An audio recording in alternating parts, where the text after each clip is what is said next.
Number 10. Marvel. When Captain Marvel came out, there was a lot of backlash surrounding the film for many reasons, but I'm not here to talk about the SJW stuff. I am here to talk about some changes made to one specific character, Mar-Vell. In the story, the character of Mar-Vell was gender swapped and played by Annette Bening, who I personally thought did a great job as the Kree scientist slash superhero. But why did we gender swap the role? I'm a big fan of gender swaps when they are done well and they mean something, but many people were left to ask why this has been swapped. It didn't seem to inform any relevant changes to the character. Was it because they simply preferred Bening for that role? Or was it to convey an air of mystery in regards to who Mar-Vell was in the story?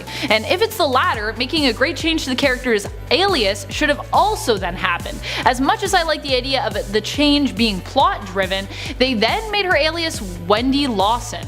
An obvious parallel for comic fans to the comic book Mar-Vell's Walter Lawson. So yeah, this gender swap didn't really feel relevant and as such left people asking unsatisfied, but why though?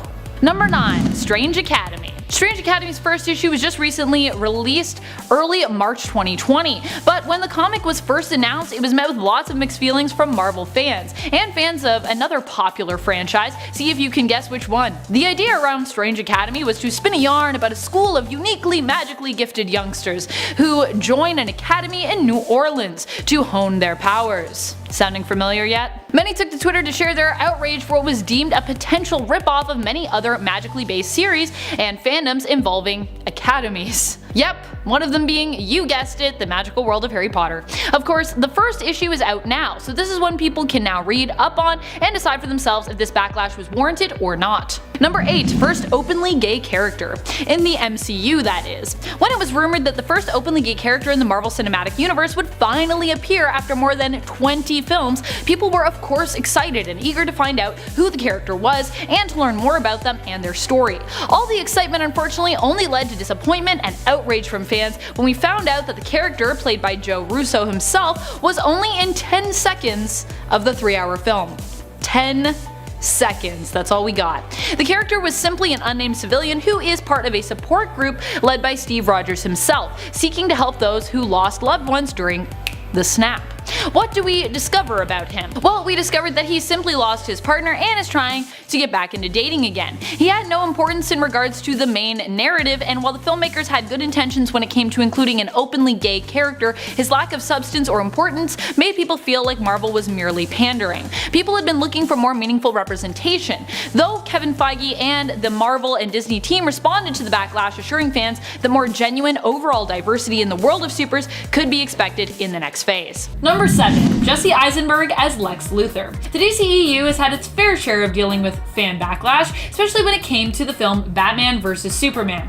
Love it or hate it. I feel like there are people that have strong opinions about that film. But one of the worst things to come out of that film for most people was the decision to cast Jesse Eisenberg as Lex Luthor. Eisenberg playing Lex as a casting choice was pretty much criticized by fans from day one, and it didn't get any better when the trailer was released or later when the film followed. Eisenberg was labeled as being too young for the role and was also considered not intimidating enough. Lex is a powerful force to be reckoned with, a brilliant, confident mind, a man with a big ego, and a man who's established. Like, this is Superman's ultimate foe here. Jesse Eisenberg's portrayal to many fans lacked in every single category when it came to Lex. To make matters worse, one thing Eisenberg did not lack in the role: hair. He had a big messy mop of it, while Lex is iconically known for being bald. He's so iconic for it, like he even at one point blamed Superman for his own baldness in the comics. It's a story point. That's how big it is of a deal. Number 6. Iceman comes out. Okay, so you know me, I'm all for having gay characters and supers in the Marvelverse. I'm even for retconning some characters' sexual orientations to provide a more diverse cast when it comes to some of our original super teams' makeup.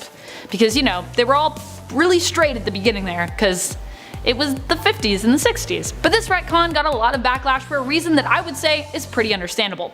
Not what was being done, but really more how it was done. A common complaint among Marvel fans when it comes to decisions and retcons that are made for our most beloved characters. The fact that a younger Bobby Drake and a younger Jean Grey from the past had to convince him of his sexuality was weird. Like, why did he have to realize that he'd been gay all along? Why couldn't this have just been a thing that he realized in the present by himself? It just felt very put upon as opposed to being natural and organic. Many people rediscover their sexual orientation and sexuality every day. It isn't like you have to always know from the beginning. It can be more fluid than that. And the way this was written in and then later kind of dropped again made the whole thing feel kind of, well, forced, and like they were using it. Like I said, I like that they made this choice, but like many, I wish that they'd executed the moment of revelation with a bit more grace, and not by saying that if you aren't in love with Jean Grey, you must be gay. Not everyone has to be in love with Jean Grey, guys, okay? Just because you're an X-Men, you don't have to be in love with Jean Grey. Stop it. It's weird. Number 5. Digital downloads. Marvel has made both retailers and customers frustrated when it comes to their approach in regards to digital comic book downloads. It all started when Marvel announced they'd be including digital download codes in each print issue for 3 pre-selected issues of different comics. Previously, comics had included a free digital download for the issue that you'd actually purchased. Now, the change to policy evoked outrage from fans and retailers alike who bemoaned the loss of getting a digital copy of the comic that they'd actually wanted, the one that, they'd already purchased, as opposed to ones that usually didn't equal as much in value. Fortunately, Marvel responded to their criticism, returning to their normal policy in due time. Number 4. Hail Hydra. As much as there was a lot to love about this event, there was also a lot that people were left hating. Captain America ended up being revealed as a longtime Hydra sleeper agent, which was amazing considering how many times he'd publicly fought against Nazis and Hydra, only to be revealed as one of them. This is a big part of Cap's character. Of course, this mentality and plot wouldn't stay permanent. I mean, could you believe if it had? Nope, it was all a dream. Well, not quite a dream, but more an altered reality that happened as a result of some tampering with the Cosmic Cube. However, because it was so against Cap's character, this change created a lot of uproar in the comic community, with people either loving or hating this whole adventure regarding Cap and everyone else that was involved. I think the other thing a lot of people were upset about was the fact that the story felt like it was simply made for shock value, made to shock people into buying comics, because how could Cap be a Hydra agent? What's going on? You just had to find out, which honestly made the whole controversy just a little bit worse. Shock value for comics, I get it, you gotta sell comics, but also, really? Like, that's very shocking for people that are huge fans of Captain America. Number 3. Controversial Batman artwork. DC recently created an uproar when it posted and then subsequently deleted artwork promoting an upcoming Black Label series by Frank Miller titled Dark Knight Returns: The Golden Child. The image appeared to show Batman tossing a Molotov cocktail and featuring the words, "The future is young." This image was posted to both DC's Instagram and Twitter accounts, and eventually made its way to the Chinese social media site Weibo. Many felt the image was a reference to the ongoing protests in Hong Kong, and those who were against the protests started to speak out, encouraging a boycott of DC Comics, saying that posting the image meant that DC was taking the side of the protesters. DC responded by simply removing their posts featuring the artwork. Deleting the posts in turn led to backlash from fans who felt DC was backing down and basically allowing themselves to be bullied into surrendering their right to have an opinion at all, to their freedom of speech, all because of money. In other words, people felt like they were really selling out and bowing down to Chinese communism, which people have opinions about. Anyways, we won't get into that, but it's a thing. Number 2. Avengers vs. Martin Scorsese. This backlash from Marvel fans was not directed at Marvel itself, but instead at Martin Scorsese, who remarked that MCU films were more about entertainment than the art of cinema. Fans not only revolted against the famed director, but also revolted against those who sided with him, which oddly enough included 2015's Fantastic Four film director and writer Josh Trank. Although he deleted the tweet after, he originally posted on Twitter his opinion of a genre of films that he actually was oddly enough a part of, despite the fact that FF was not really part of the MCU, saying, "Watching The Irishman, the first 5 minutes have more humanity and truth and cinematic intrigue than the running length of every single Marvel movie combined. Ah, sorry, facts. P.S. not sorry." Wow, hashtag troll life. Number 1. Snowflake and the New Warriors. I mean, You knew we were going to talk about this, right? The New Warriors was always meant to be a team about radicalizing the world of heroes. They were meant to be edgy and relatable to the youth of today, but this version of the New Warriors takes that commitment a little too far, and while trying to make themselves more relatable, only seems to end up inevitably distancing the very people they want to attract. The backlash surrounding the New Warriors is not about what they're trying to do, but like with most things, the lack of tact they seem to be able to exhibit while reinventing this squad of supers. It's almost like the squad was made without anyone actually reaching out and conversing with the groups that they're meant to represent. Oh, wait. The most problematic of the new heroes appears to be Snowflake and Safe Space. Snowflake is the first Marvel superhero to be explicitly labeled as non-binary. Cool, but why are we calling them Snowflake? Add in the fact that Safe Space, another term that is often made fun of online and often thrown around in a condescending way in regards to the LGBTQ community, is the name of Snowflake's twin, and that the two are described as a binary pair. And you already have more cringe to add to an already pretty cringy problem. Especially when you look at how the two are often drawn together, how they hold one another. Anyone else getting some icky Maximov twincest vibes here? No, just me? Ooh. Number 10. MEWLING QUIM. Loki is ultimately a villain, so we wouldn't expect him to speak kindly to many who oppose him, or really hold back at all. Especially when we're first introduced to him in the MCU, he's the bad guy in the first Avengers film, and he definitely goes about trying to prove it. But one moment from the film had people shocked not even in what he was willing to do, but more when it came to what he was willing to say. In the scene with Black Widow, he calls her a MEWLING QUIM, which is basically old-timey speak for the C word. This left many fans shocked and outraged that the language made it into the film, simply for what it implied Loki was saying in terms of our modern day language. As a result, this swear was later censored and changed for some TV broadcasts to MEWLING child. Loki, do you kiss your mother with that mouth? Number 9. Miss Marvel becomes a captain. For many, the change to Carol Danvers in the comics from Miss Marvel to Captain Marvel was another thing to moan about. And when it came down to it, it wasn't even the change to her character that people were upset with.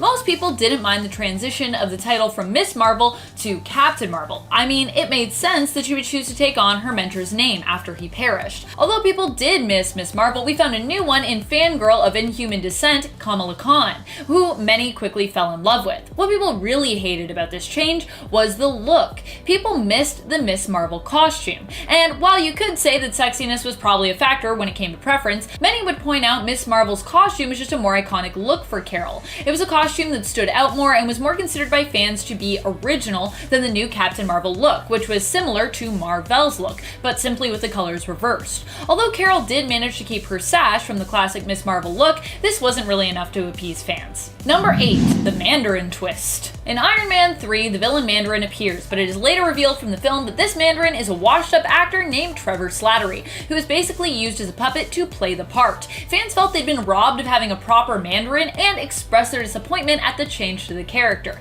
This backlash prompted Marvel to reach out, assuring fans that the true Mandarin was still out there somewhere in the MCU. Now, we are expected to see the true version of Mandarin appear in the upcoming film Shang-Chi and the Legend of the Ten Rings. Hopefully this version doesn't incite nerd rage. Number 7. Quicksilver dies.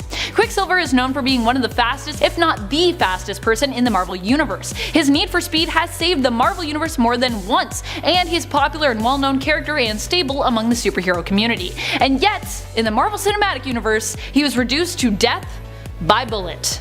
Yep. A guy who in the world of Fox Marvel X-Men can apparently move fast enough to save the entire occupants of the X-Mansion, Fish included, from an explosion as it is in the midst of happening.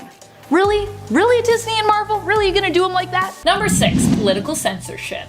Yep, we're going there again. In part 1 of this list, we touched on Marvel's apolitical approach to politics, which remains their stance. And in addition to that, it seems Marvel, when teamed up with Disney, has no problems with making alterations to their films, however, to appease to the Chinese government, and more specifically, the Chinese box office. that money. Only around 40 foreign films reportedly make it into China's box office each year, and the money that a film can gross from a Chinese release is huge. So huge that Disney and Marvel appear to go to great lengths to censor and alter their films in order to guarantee a spot. In fact, it was ticket sales from China that allowed Avengers Endgame to replace Avatar as the highest grossing film of all time. Now, the MCU actually hasn't seen as much backlash for their censorship, as not many really know about it. The biggest backlash Marvel and Disney saw was from their choice to change the Ancient One's character when they cast Tilda Swinton in the role, changing the Ancient One from a Tibetan to a Celt.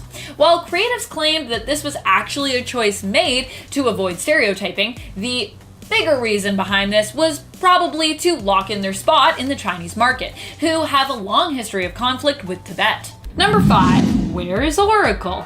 When the Birds of Prey film was announced, fans of the superhero team were understandably excited. Birds of Prey is the second most successful female-led comic series to have existed at DC, only being surpassed by Wonder Woman when it comes to sales. So despite the fact that Birds of Prey doesn't have a huge place in pop culture outside of the comic book world, it still has a sizable fan base within the comic book community. So when the film was announced, but with Harley Quinn at the helm, being the one responsible for bringing all the team's heroes together, a lot of people were understandably outraged. Harley Quinn has worked alongside the team of heroes maybe once or twice before, but she is in no way known for being their leader in the comics. In the comics, it is Barbara Gordon, under the guise of Oracle at the time, who managed to bring the group together. She is actually one of the main members and one of the founding members of the team, and yet when it came to the cast, there was no trace of Barbara Gordon to be found or mentioned. No Oracle, no Batgirl, no Babs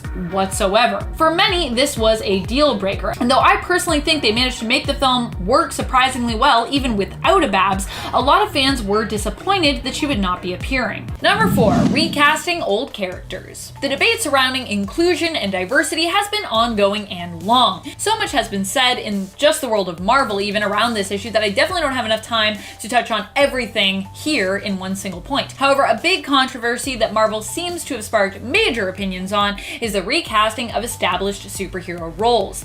Ironheart taking over for Iron Man, Captain Marvel taking over for Captain Marvel, Kamala Khan becoming the new Miss Marvel, Jane Foster becoming the new Thor, Miles Morales as the newer Spider-Man, Falcon becoming Captain America. Marvel appears to be trying to answer the call for diversity, while attempting to maintain guaranteed sales through holding on to familiar names of heroes, familiar trademarks if you will. In essence, they're rebranding these heroes that we are already familiar with. The two sides to this one.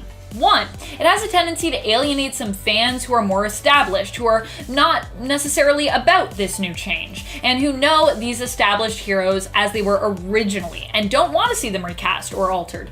Two, it invites in some new readers, but also somewhat alienates them, as this superhero already has an established history, and one they might not be familiar with, and might not want to dive into. So, while a push for diversity is happening, it's not necessarily happening in a way that makes everyone feel included, as it's meant to, and ultimately doesn't lead to the sales that Marvel is expecting to drum up. The main criticism with the decision to rebrand characters has been that it reveals a lack of creativity, and that Marvel might be running out of ideas, or simply that Marvel is too afraid to risk some sales in order to introduce new characters, which in the end might actually get them more sales. I don't know. Number 3. Fake mutants. That moment when Marvel retconned the origins of Scarlet Witch and Quicksilver, declaring that they were no longer, nor had they ever truly been, mutants. Excuse me?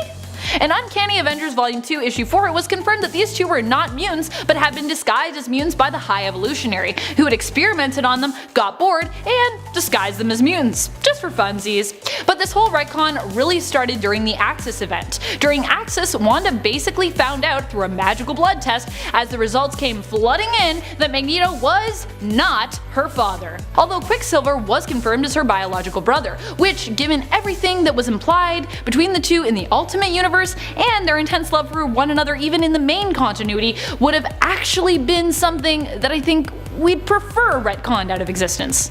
Please, tell us they aren't related. The retcon of Pietro and Wanda Maximoff not being related to Magneto, or being considered mutants was something that made years of family drama and much of House of M feel irrelevant, which I think is why people kind of felt, betrayed by this. Number 2. Sony and Marvel Spider-Man deal. Last year in 2019, there was a moment when all Spider-Man fans collectively held their breath before boiling over like a kettle and speaking out in regards to their frustrations. For many, Tom Holland's Spider-Man in the MCU has become the Peter Parker, a Spider-Man so many love after years of more questionable portrayals and casting choices by comparison. So when we got news that Sony, who owns the Spider-Man rights, and Disney, who currently makes the Spider-Man films, were not able to settle on a renewed contract in regards to the character and films, fans were crushed. We haven't actually had much closure on Spidey's story yet in the movies, and fans were expecting more films. Disney, Marvel, and Sony all found themselves being scrutinized by fans in regards to their greediness and their selfishness, each in their own way when it came to settling on a number and a percentage. Fortunately, this issue has since been resolved, and both sides managed to figure out a deal that worked. But for a moment there, an insane amount of us Marvel fans were collectively freaking out.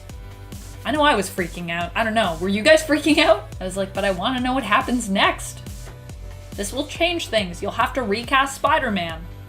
What if it's not a good Spider-Man? Number 1. Too many crossover events. Ever since the success of Civil War, and even before that, crossover events were a big deal in comics. They were used to get people excited about comics and to help boost sales. Marvel actually saw great success with the first Civil War. While DC has their relaunch events, Marvel has their massive crossovers. And while some have been very well loved by fans, Marvel's true believers have also just as often gotten frustrated with Marvel when it came to the sheer magnitude of these events. Sometimes these events are just so huge that they invade every single series and can drastically disrupt a lot of the other story arcs that are already taking place in individual titles. So as much as some people loved the events like Axis, Infinity, and Fear itself, others had issues with the way that it interrupted and felt like these stories' events were cutting into stories they had already been excited to read. Number 10. Green Lantern film. One of the first steps taken towards creating a cinematic portion of the DCEU was the Green Lantern film that came out of 2012, starring Ryan Reynolds.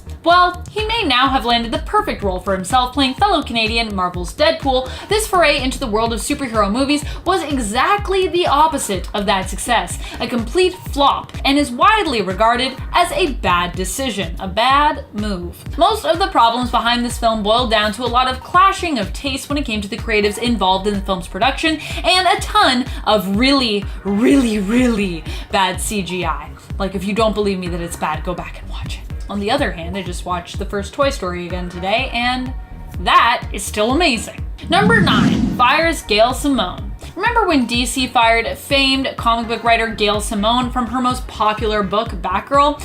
Yeah, that happened. And though DC later welcomed her back and Simone herself has never really spoken ill of what happened, fans at the time were pretty outraged. Batgirl herself was ranked number 36 for sales when compared with overall comic book sales. And yeah, that ranking includes titles outside of DC. That's overall. DC reportedly fired her via email, and fans weren't just outraged because of this one time, but because DC actually had a history of pulling Simone from titles without any apparent regard for story arc trajectory and without respect really for her work. So this was like one of those final straws that seemed to break a lot of people's backs. Number 8. Denies Batwoman marriage. While Batwoman may now be married, there was a time when DC actually said no to that idea. After Batwoman reappeared in the New 52 as the bold and new Kat Kane, who was kicked out from the military because she was a lesbian, Batwoman became more popular than ever. A big part of this actually had to do with the creative team for her series,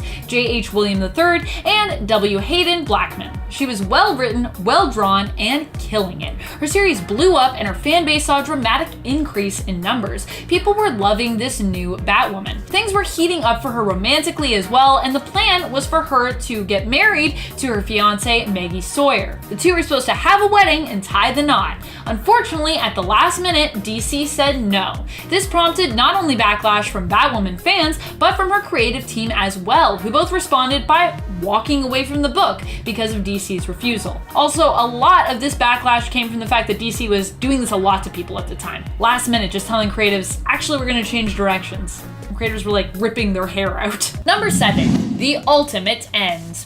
The death of the 1610 universe was seen during the Secret Wars event of 2015. In fact, all of the alternate worlds seem to have faded away following numerous incursions, which resulted in the destruction of the multiverse. Out of the multiverse's ashes, Battleworld was built by a mega-powered Dr. Doom, who would go on to be revered as God Emperor Doom in the reality that he had stitched together, using bits and pieces of splintered realities. In the end, Battleworld would come to an end all its own, and Reed Richards, using the powers of Molecule Man, would rebuild the entire multiverse. However, something that we wouldn't see return following these events would be the Ultimate Verse, a darker, more edgy alternate version of Marvel 616 that had become well loved by fans for just how different it was. Needless to say, many were upset when its line of comics was permanently removed following the events of Secret Wars. This was a universe, after all, that was once in competition with Earth 616 in regards to which should be declared the main continuity, but at least we managed to keep Miles Morales and the Maker from 1610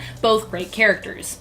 And of course, Earth 1610 still exists, it just doesn't have its own comic line anymore. What's up with that? Number 6, Batgirl cover art. Raphael Albuquerque was asked to create a variant cover for Batgirl issue 41 in 2015, and what he decided to create led to such an uproar that he chose to actually pull his variant following the astounding amount of backlash that it received from fans. The variant cover featured Joker with his arm draped across Batgirl's shoulders, one finger seemingly tracing a big red grin painted on her face, while in his other hand, he holds a gun. The cover and the outfit Joker is wearing evokes the officially non-canon and yet somewhat canon story of The Killing Joke, where Barbara Gordon was shot by the Joker and paralyzed, all in an attempt to drive her father, Commissioner Gordon, insane. In fact, Raphael did admit that that was where he got the inspiration from. After the variant's reveal, and after 4 days of constant complaints, DC announced the variant cover would be cancelled. And like I said, Albuquerque himself was the one that was like, it's fine, we'll just take that out. Oof. That was a rough one. Number 5, apolitical politics. Art Spiegelman is known as one of the most acclaimed comic writers. He even won a Pulitzer Prize for his graphic novel Mouse. When asked to write an introductory essay for a collection of Marvel works, a phrase referring to Donald Trump as an orange skull was highlighted by the editing team, who said that due to Marvel's editorial policy, it would have to be omitted in order for the introductory essay to make it to print in regards to the collection. Spiegelman was slightly surprised and ended up rescinding his essay as a result. This news led to much backlash from both the Marvel and general comic book fan community alike, who criticized Marvel for making political statements only when it was safe or could be used to make them more money, and hiding behind an apolitical policy when they were too afraid to make statements. Let's not forget that Marvel themselves created a villainous version of Trump in 2016's Spider-Gwen annual, known as MODAK, and yet they can't have that phrase in an essay. I mean, what are you doing, Marvel? Which one are we doing here? Number 4, Batman censored. When DC announced the Black Label imprint, they warned fans that it was going to be something different, even more edgy and more adult than their usual fare.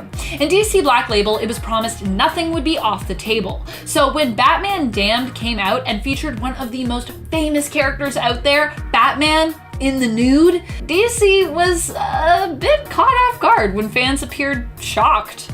They had warned them, after all. In a frazzle to avoid the backlash that they were receiving from fans, subsequent prints censored Bruce Wayne's private parts. And DC hoped this would help to satisfy fans in regards to their initial outrage. However, this decision actually backfired on them, and they were even further criticized for not having the gall to stick with their initial decision, and giving in to those who had complained. So while some fans had actually complained about the nudity, it actually turned out there were even more who appreciated DC's boldness, and was sad when they stepped down from it. Number 3, Black Widow's death. Marvel has taken a lot of flack for their treatment of Natasha in the MCU, but when she died in Avengers Endgame, a lot of people were furious. Why? Because they felt that it was unfair for Black Widow to have met her end so soon, just as she was, ramping up. And while it wasn't a classic fridging of her character by any means, people still felt that her death was a form of fridging.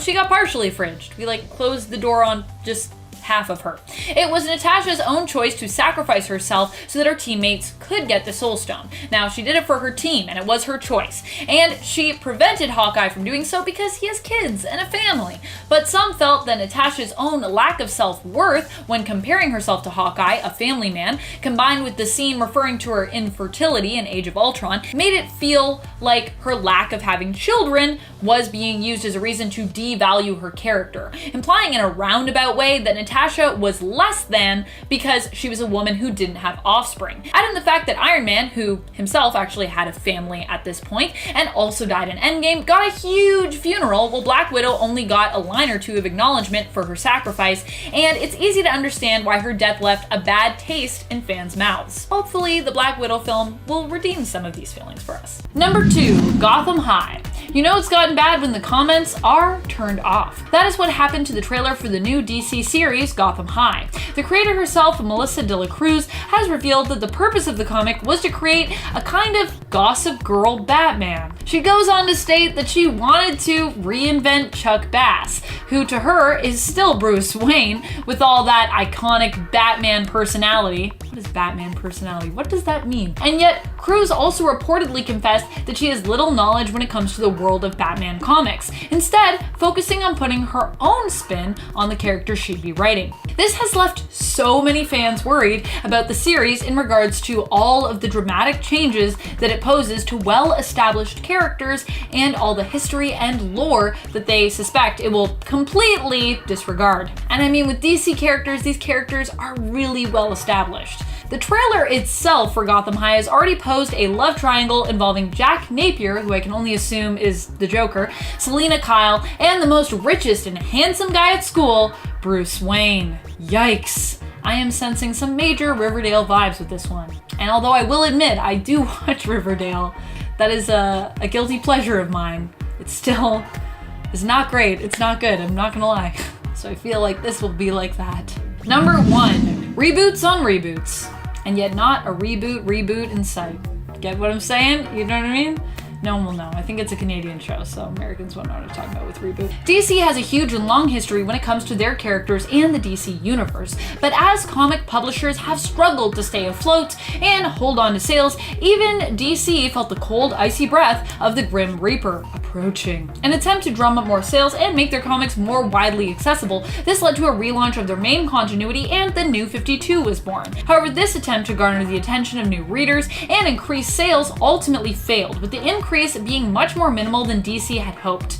In the end, this led DC to ultimately abandoning the New 52 in order to relaunch and rebrand again only 4 years later with DCU in 2015, and then once again with DC Rebirth in 2016.